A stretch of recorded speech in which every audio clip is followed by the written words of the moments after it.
Thank you, Mr. President.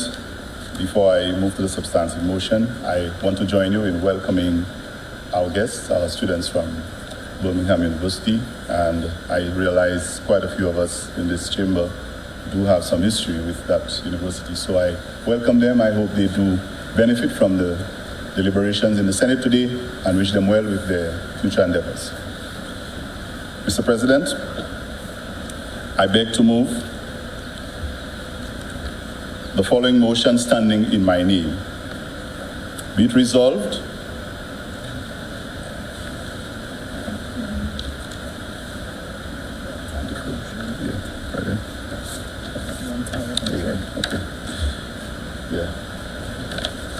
It's quite a task this morning.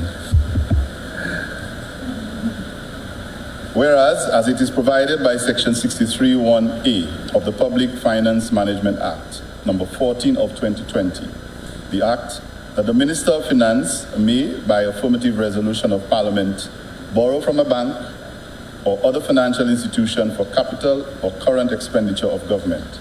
And whereas, it is further resolved by Section 64 of the Act that money borrowed by the government must be paid into and from the part of the consolidated fund. And whereas the Minister of Finance considers it necessary to borrow of US 10 million from the Export-Import Bank of Republic of China to finance the implementation of national development projects and initiatives. And whereas the loan is repayable at 30 consecutive equal or as nearly equal possible semi-annual installments, the first of which must be made on the last day of the 66th month of the date the first advance under the loan is made by the Export-Import Bank of the Republic of China, and thereafter on the last day of each successive 6-month period. And whereas, if the full amount of the loan has been drawn down, each principal installment must be in the amount of US $333,334, except that at the last principal installment must be in the amount of US $333,340. Otherwise, the amount of each installment shall be adjusted by the Export-Import Bank of the Republic of China. And whereas, interest is payable at a rate of the 6 months secured overnight financing rate plus 0.20% plus 1.5% per annum. And whereas the loan is repayable in 20 years commencing from the date of the first disbursement of the loan, inclusive of the grace period of 5 years. Be it resolved that Parliament authorizes the Minister of Finance to borrow the amount of US 10 million from the Export-Import Bank of the Republic of China to finance the implementation of national development projects and initiatives. Be it further resolved that A, the loan is repayable in 30 consecutive equal or as nearly equal as possible semi-annual installments, the first of which must be made on the last day of the 66th month from the date the first advance under the loan is made by the Export-Import Bank of the Republic of China, and thereafter on the last day of each successive 6-month period. B, if the full amount of the loan has been drawn down, each principal installment must be in the sum of US $333,334, except that the last principal installment must be in the amount of US $333,334. Otherwise, the amount of each installment shall be adjusted by the Export-Import Bank of the Republic of China. C, interest is payable at a rate of the 6 months secured overnight financing rate plus 0.20% plus 1.5% per annum. And D, that the loan is repayable in 20 years commencing from the date of the first disbursement of the loan, inclusive of a grace period of 5 years. Mr. Speaker, Mr. President, I have not reached that stage yet. Mr. President, I just want to provide some context in which this resolution is being presented. As we would have heard from the resolution that I just read, this is a motion that this government is putting before this Honorable Senate to authorize borrowing from the Republic of China, the Import Bank of the Republic of China and Taiwan. And that is for the purpose of financing projects that were outlined both in the Prime Minister's budget statement and as well as they were also outlined in the, not just the speech, but the budget itself. Mr. President, it's very important that anytime we come to this Honorable House to seek permission or approval to borrow or to do anything for that matter, we have to provide a proper context and explanation. And also, we have to keep in mind the situation that we're dealing with at the time. First of all, there are some issues that have to be taken into consideration, some of which are within our local context and some of which are beyond us.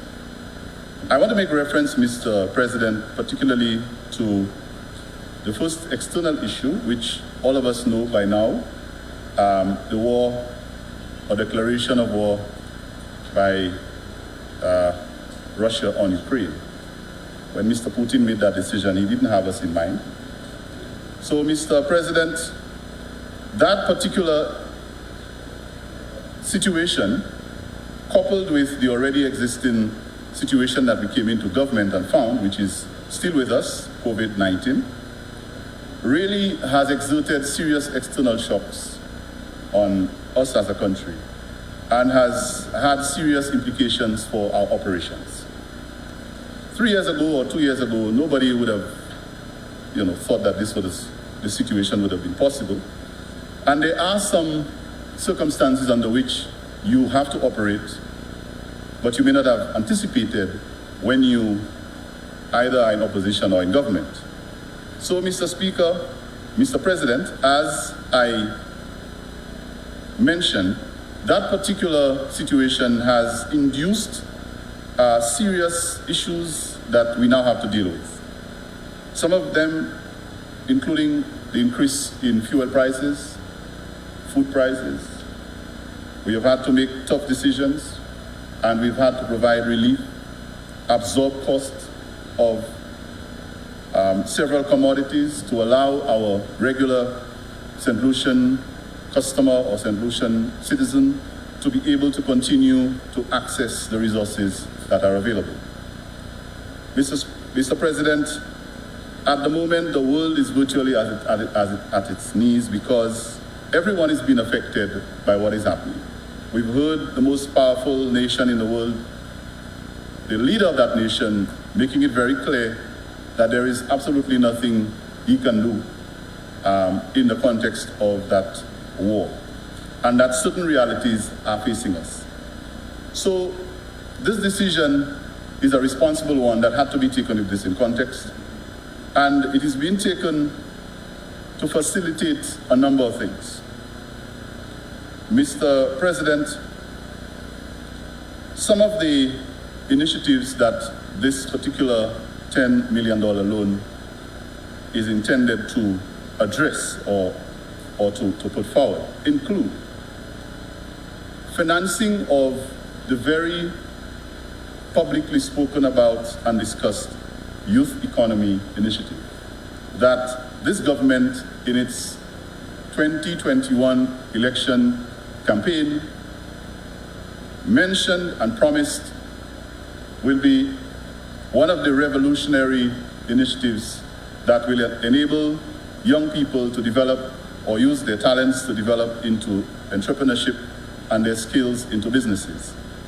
Mr. President, 7.2 million of this will be dedicated towards the youth economy. There are several other examples, but I will refer to a few more, Mr. President. Part of this financing will be going towards development of basic, very basic what we could call cottage industries.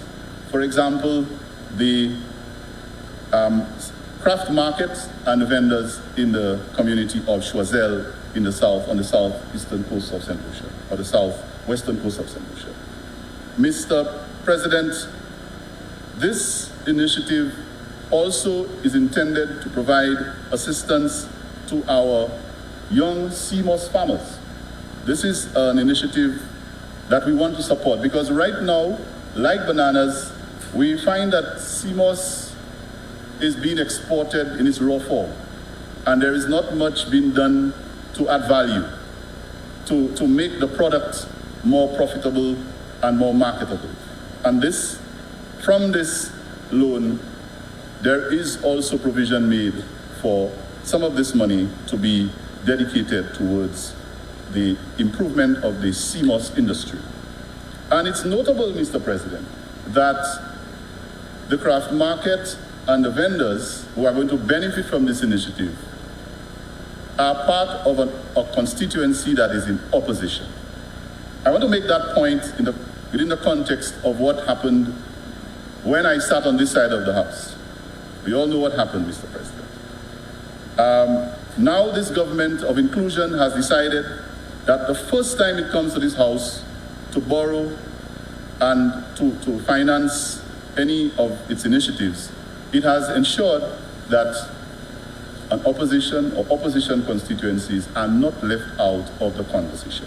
And so Choiseul, Saltibus, which is in opposition, is going to benefit from our very first initiative, as for borrowing. That is in no way consistent with a certain doctrine that we used to mention very often here. We don't have this happening on this side of the House. Mr. President, also, by way of example, we have a sum of about $200,000 that is going to be dedicated to the National Competitive Agenda and the draft innovation policy to upgrade the level of competitiveness in our business community. Mr. President, by way of another example, the existing situation on the Millennium Highway, I trod that road every day, and we have had to deal with several issues left over by our predecessors that we now have to deal with as per the upgrade of that road. And $4 million of that money will be going towards the rehabilitation and that project that is really a serious concern to our road users. Also, Mr. President, a sum of about $3.4 million from that particular loan is going to be dedicated to augmenting the street lighting project, where the initiative is to replace the existing lights with more energy efficient and climate friendly LED lights. And because, these days with the price of fuel and what's going on, any initiative that will lower your energy cost is actually something that we need to look into. So I'm very pleased that the government has found it necessary to prioritize and to go in that direction. And we know that in the advent of climate change, how much that is going to help to lower our carbon emissions and to complement the climate change and sustainable energy arguments that have been presented, especially for small developing states who generally pay the price of climate change. But may not necessarily be the most guilty parties that contribute to the problem of climate change. Mr. President, I mentioned those examples to demonstrate that we as a government believe that in these difficult times, we are very careful when we come to this Honorable House and Senate to ask the Parliament to approve any initiative, whether it is to borrow money, to pass legislation, or to amend legislation. We believe that all of these steps must be consistent with our philosophy that people must come first and that people must benefit from everything that we do. If you follow the examples that I just gave, Mr. President, every single one has some direct benefit to the people who need them most. Now, I want to say also, Mr. President, that every single one of these that I give by example can be accounted for either in the estimates that were laid before this House earlier this year, or in the budget speech that the Prime Minister delivered at the opening of Parliament. And so, Mr. President, I am confident that this motion is very much in line with the principles and the philosophy that this government has set out. And it is not coming from any other angle or any other arbitrary decision. It is in line with the philosophy of this government of putting people first. It is in line with the priorities of this government and in line with what we have outlined in the first budget presented by the Honorable Prime Minister. And we look forward to the implementation of these programs for the benefit of every citizen of this country. I thank you, Mr. President. Thank you, Mr. President. I will attempt in my brief rebuttal. I intended for it to be extremely brief, but I've been given so many pointers that I think need to be addressed. I will do so briefly. And in doing so, I hope that there is some level of sanity and clarity brought to this debate. Mr. Deputy President, first of all, before I actually do the brief rebuttal, I have noticed a pattern that started in the lower house, and one of the senators today attempted to continue to do so. And I want to say on behalf of all of us in this Senate that when there is a situation where someone's life or health has been in some way affected, we need to keep it away from the politics. And to stand up in this House and mention our former Queen, Minel, in the same sentence where you will discuss or mention issues that deal with which political party people support and what they sing about, I think that's a very dangerous line. And I think it is very low, and I think what I will advise the member is to say, or self-expression, in the same sentence where you are expressing, words of comfort to someone who has been hurt. I think it is better if the members opposite advise their leader to visit Minel and reach out to her in the way that our government has decided to do. I think that's the approach we should take. So in that vein, I also wish her well, and I will not descend to that level to continue any discussion about her condition or her situation in this August chamber. Mr. President, as I welcome you back. In my brief rebuttal, I take note of a few points that were raised by various members of the opposition. I wish to begin with the issue raised with the senator who spoke second, the Senator Polius. She did mention something regarding acknowledging actually that the global events, particularly the war on Ukraine, have influenced the activities of other countries, and that borrowing is necessary. And I think that's about the only thing I remember that really contributed in a way that is meaningful to this debate. So I want to reiterate and thank her for making that point, that the global events and the circumstances do have an effect on us. So I commend her for acknowledging that. Now, she asked in that same discussion, who is benefiting from the borrowing that we're doing, and attempted to indicate that it wasn't everyone. I want to cite one example that she can relate to, Mr. President, because like myself, she's a former educator. I want to cite that what we are doing is benefiting the children of St. Lucia, the children in the schools that we have paid their CXC fees, the children in the schools that we have paid their facilities fees, and the children in the schools that we have given their laptops back. That's how it's benefiting. And these children are the children of all the parents of this country. Blue, red, black, white, and yellow. We are not going through any kind of political system to take care of them. Every student in this country is benefiting. So I hope that question is answered. Mr. President, the street lighting program was a discussion point. I raised it in the explanation, and it was challenged by almost all the members opposite. I want to say, Mr. President, to address the leader of opposition business who raised it first. He asked for explanation, he wanted more detail, and he wanted to know how many lights were going to be paid for. Mr. President, I have two suggestions for him. One, as a former MP of Ancillary Canaries, where Jackmel is a community, I'll tell him that these lights are just a little more than the lights that were put on the Jackmel playing field or being put through the village tourism program. And when he can give us an explanation of how these two link, then I'll give him the rest of the answer. Mr. President, I also want to answer the question by also telling him that if he, as the leader of opposition business, wants some more clarification on the number of lights, he should consult the Pajoa letter, because I think there's a lot of content there that he can revise. Consult that letter, and I think he'll get some clarification. Mr. President, I move to a third issue, and I think that was raised by, again, the leader of government business. For the umpteenth time of opposition business, for the umpteenth time in this Honorable Senate. Mr. President, he keeps referring to this $1,500. The last time I said it to him in English, I'll say it to him in Creole. Si après, ou pour même ni en opposition aux mal, c'est pas $1,500 là qui a empêché au mal.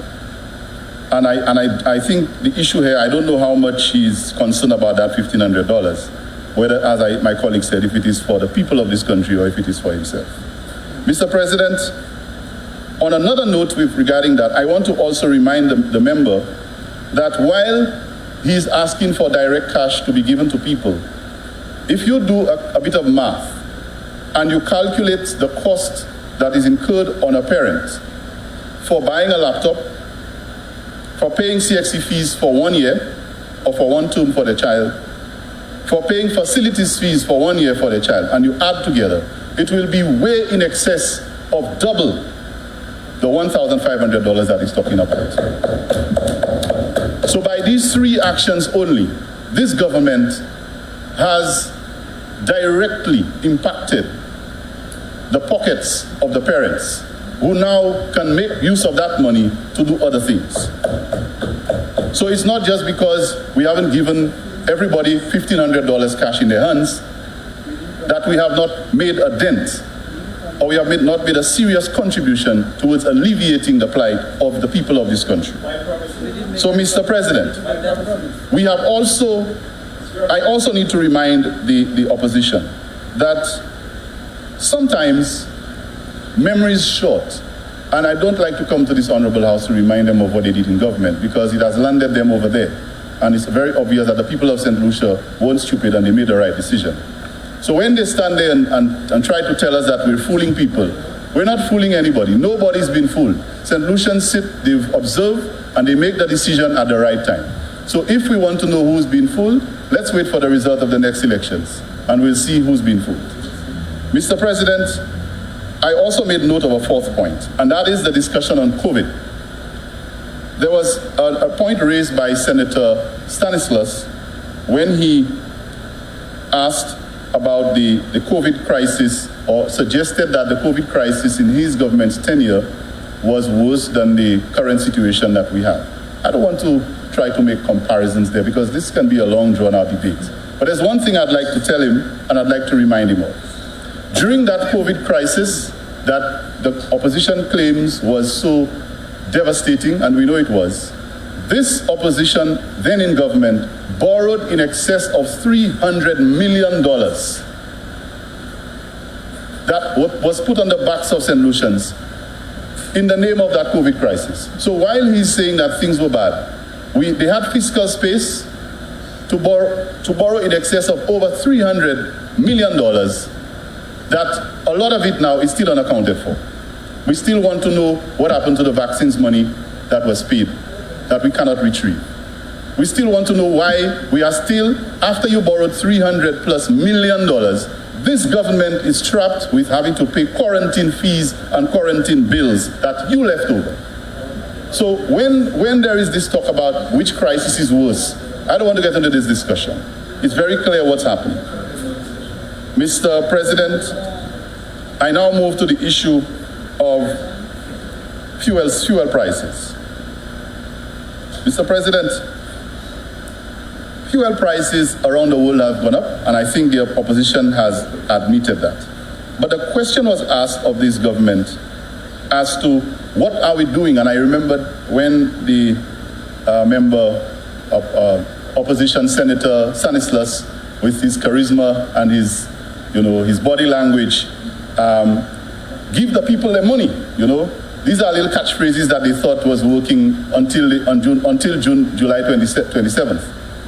I'm 26. Mr. President, he did ask, what are we doing for the people of St. Lucia when it comes to the price of fuel and fuel-related items?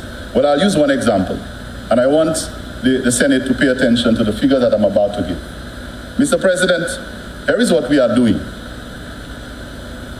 Let's take a 20-pound cylinder of gas that the average mother, the average household in St. Lucia, the average low-income individual purchases maybe once or twice a month. Mr. President, the government is subsidizing $26.15 on every cylinder of 20 pound, or every 20-pound cylinder.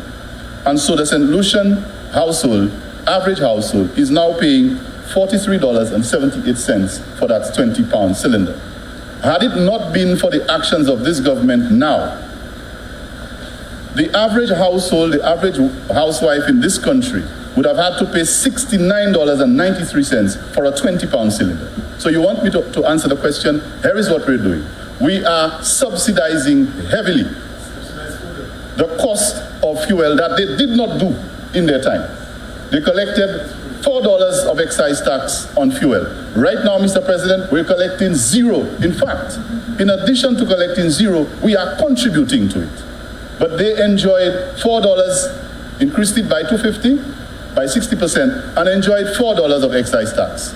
But now he's asking us, what are we doing? Well, in addition to not collecting any excise tax, we are further subsidizing on the 20-pound cylinder. I will also use the 22-pound cylinder, which households also purchase. Mr. President, right now the 22-pound cylinder, a household or consumer is paying $48.16. The government is subsidizing this by $28.78. Without the subsidy, Mr. President, the math will show us that that consumer would have had to pay $76.92 today for the price of a 22-pound cylinder. That is what we're doing. We are not asking a single mother or a single parent family to go to the gas station and purchase a cylinder of a 22-pound cylinder for $76. We are absorbing $28.75. There was a time I paid that amount for a cylinder of gas. So when the member asked, what are we doing? I think it's a good question to ask. It is a good question. We are concerned about our people. I gave him two examples of what we are doing as per dealing with the cost of fuel. We are making it easier for the average St. Lucian family to be able to afford cooking gas. Just one example. Mr. President, I'm not even going to the price of bread. That's another one that we are heavily subsidizing for the bakers, to allow St. Lucians to access a basic commodity. So I don't want to spend the entire debate on these examples. I've given two. Mr. President, I want to now move to a situation where a question was raised. I think it was during the discussion when Senator Reynolds was speaking and the leader of government business interjected. And the interjection was based on a point that the senator asked, who will pay? And he stood up on a point of order to suggest that the member was imputing improper motives. But Mr. President, I want to address that. Who is going to pay? And he also attempted, I don't know why every time he makes his noise, when I'm here to respond to him, he's not in his chair.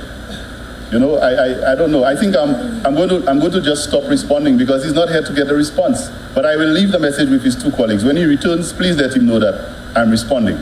Mr. President, the leader of government business challenged my colleague senator on the point that somebody has to pay for debt that was incurred on this government because of DSH. And he wanted to refute it. I want to repeat, Mr. President, that it is true. It is absolutely true that DSH caused us to have to be paying debt today. And I will give you the example. While we didn't build a horse race track on the government's money, yes, we never said so. This his government built a $13 million road, bypass road, a $13 million bypass road to facilitate the building of the horse race track. Mr. President, who is paying that $13 million now? To relocate abattoir. I mean, I don't want to go into all of these. There is so much cost incurred on this government to facilitate DSH. You think St. Lucians are not smart enough to know that just because you didn't buy the horses and you didn't build the horse race track, that we didn't spend money on DSH? We are still paying bills in this government incurred because of DSH, and we have nothing to show for it but some horses that were sent back to wherever. Mr. President, when a member can stand on his feet and accuse a colleague senator of ours on this side of the House of imputing improper motives because she made a statement of fact. If he was still there, I would have asked him to withdraw it, Mr. President. This is grossly misleading, and I think he's the one who was imputing the improper motive. So this government that I serve in is now saddled with debt that was left over by the government that is now in the opposition now, who are now putting pressure and telling us that we shouldn't borrow. But again, Mr. President, St. Lucians answered that question a few months ago. Mr. President, finally on the matter of borrowing. Mr. President, the opposition is not learning. You know, as a teacher, learning was defined as a change of behavior brought about by either experience or change of cognitive features, and there are all kinds of definitions. Yeah. Learning is supposed to be something that causes you to change your behavior. So when you learn, there are things that you should not repeat, you should not do, you should change your. But I don't think that this opposition is learning. And my colleague senator who's an educator can relate to what learning is. But I see this opposition, the very same things that caused them to land over there, they're coming to the Senate to do it again. I just wish them luck with it, Mr. President. Mr. President, and here is the example. Making a point about borrowing as if we suggested that they shouldn't be borrowing and that we are not borrowing for good reasons. Mr. President, I want to remind this opposition that between March 2020, soon after there was the disclosure of the COVID-19 pandemic, between March 2020 and July 2021, just over a year, this opposition, then in government, borrowed $821 million. That's what they borrowed, $821 million in total.